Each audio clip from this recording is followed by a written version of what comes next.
Hirap sa mga nasa 30 pataas ang edad, hindi na kinikilig, puro pera na ang nasa isip.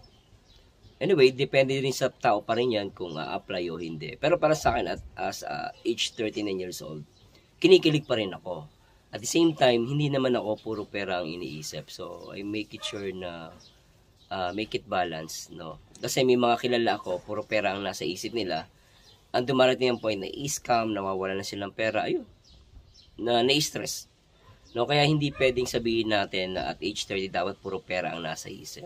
Dapat puro diskarte at kung paano kumita ng pera. Dapat ganun.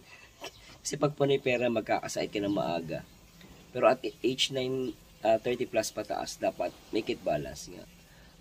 Dapat may time ka pa rin kinigin, may time ka pa rin na mag-isip na maganda, mag-ipon, no? So, make it balance. Pag puro pera, mamamatay ka ng maaga.